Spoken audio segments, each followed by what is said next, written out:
Vía Skype al doctor Samuel González. Él es precisamente experto en seguridad nacional. Buenas noches, doctor, ¿cómo está? ¿Qué tal? Muy buenas noches, un placer opinar.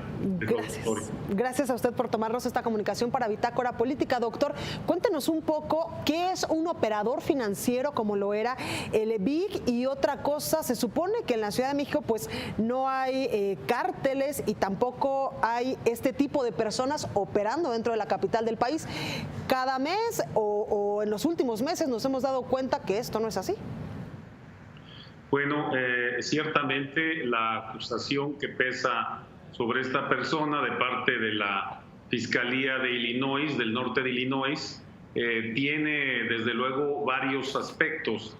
En realidad, esta persona es acusado en las Cortes norteamericanas de pertenecer al cártel de Sinaloa y de estar vinculado y relacionado desde luego, como lo dice el punto 7 de esta acusación que fue hecha pública en el 2015 y firmada por el juez Rubén Castillo, en la cual también se encuentra desde luego el Chapo Guzmán e Ismael Zambada García y otros más, incluyendo los hijos del Chapo Guzmán.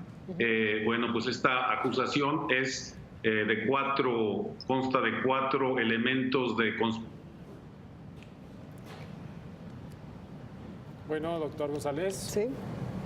Qué lástima, ojalá y podamos recuperar la comunicación con el doctor Samuel González para que pues termine la idea precisamente sobre este tema. Se interrumpió en los últimos segundos de su explicación, doctor González, ¿nos puede reiterar? Sí, cómo no. Según este documento que es la acusación de los Estados Unidos contra el cártel de Sinaloa, pues según el punto 7 de la primera parte de la acusación, el señor Víctor Manuel Félix Beltrán estaría casado con una de las hijas del Chapo Guzmán y por eso también pues es cuñado de los hijos del Chapo Guzmán. Y como recuerdan las notas de prensa, en el año 2011 su padre, el señor Víctor Manuel Félix, pues fue detenido en el Ecuador con 4 toneladas de cocaína.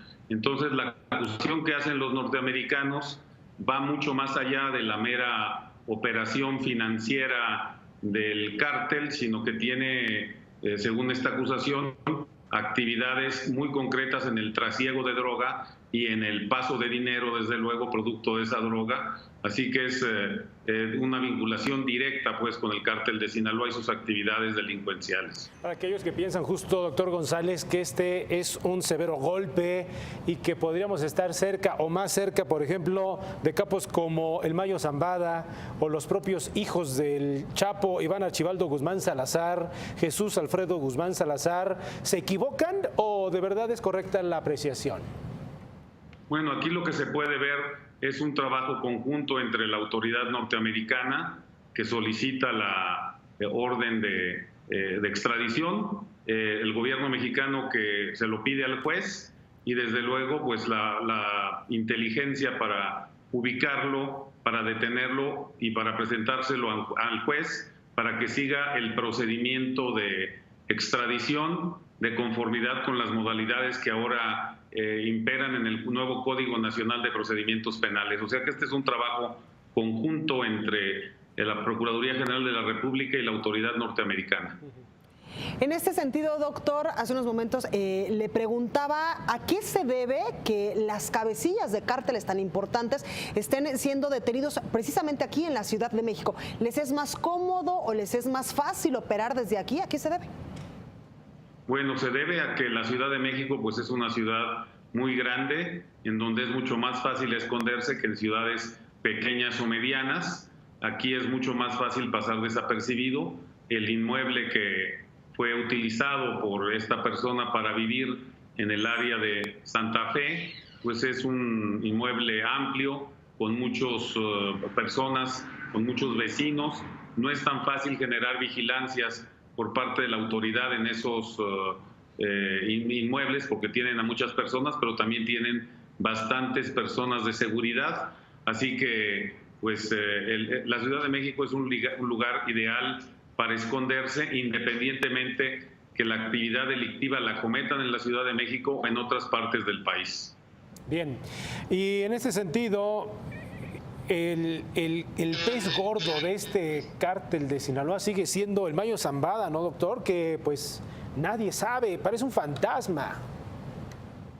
Sí, han tardado bastantes años, ha habido distintos esfuerzos y es sin duda alguna pues uno de los líderes históricos más importantes.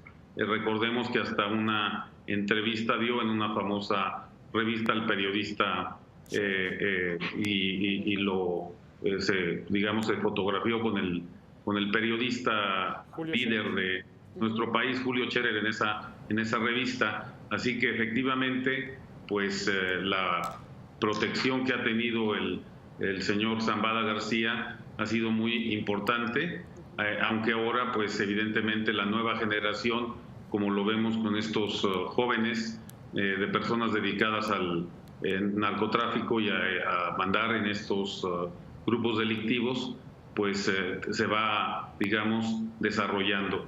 Así que efectivamente en el caso histórico de Ismael Zambada García nunca ha sido detenido y ahora pues esta persona que es importante dentro de la organización ciertamente se solicita su extradición porque aparentemente pues no existiría en México una orden de aprehensión en su contra.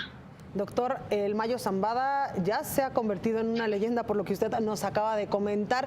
También quiero preguntarle a qué se debe que estos cabecillas o que los capos, pues los grandes capos de nuestro país estén reclutando cada vez más a jóvenes, a personas como el Vic, que tan solo tenía 30 años.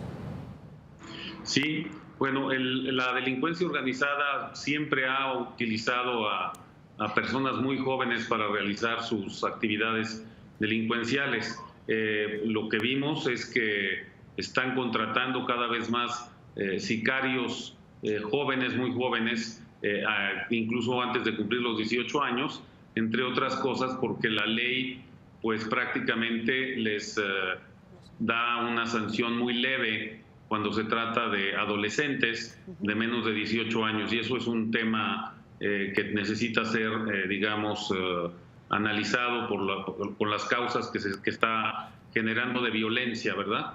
Pero independientemente de eso, en la historia del narcotráfico en el país, pues desde luego que son los jóvenes que se han unido a estas bandas, pues siempre la carne de cañón de las organizaciones criminales. Recordemos que en la batalla por Ciudad Juárez, que dejó miles de muertos entre el año 2008 y el año 2011, pues la mayoría de las personas asesinadas pues tenía entre 13 y 23 años, lo cual quiere decir que pues desafortunadamente la carne de cañón de esta actividad criminal pues es ciertamente la juventud.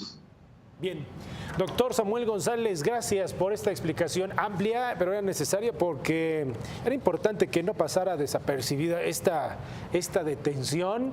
Hay varios elementos que llaman la atención en el sentido de que fue detenido en la Ciudad de México, las circunstancias en las que ocurrió. Y también, nada más por último, cuando se logra este tipo de detenciones, y usted sabe mejor que nosotros, doctor, pues no echan bala.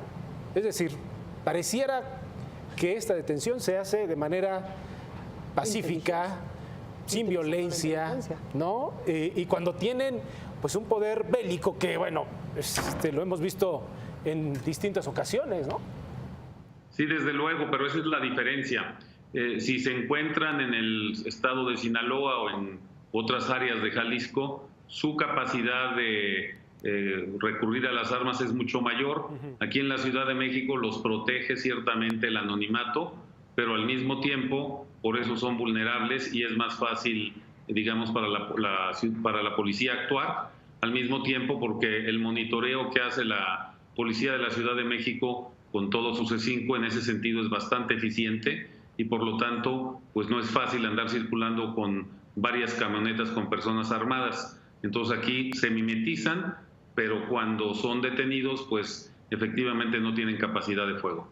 Es más, entonces, una investigación radicada especialmente una detención en la inteligencia, doctor, no en las armas. Sin duda alguna esta detención es un proceso de inteligencia y de análisis y de compartición de la misma entre el gobierno norteamericano y el gobierno mexicano. Bien, doctor González, ahora sí, gracias. Gracias.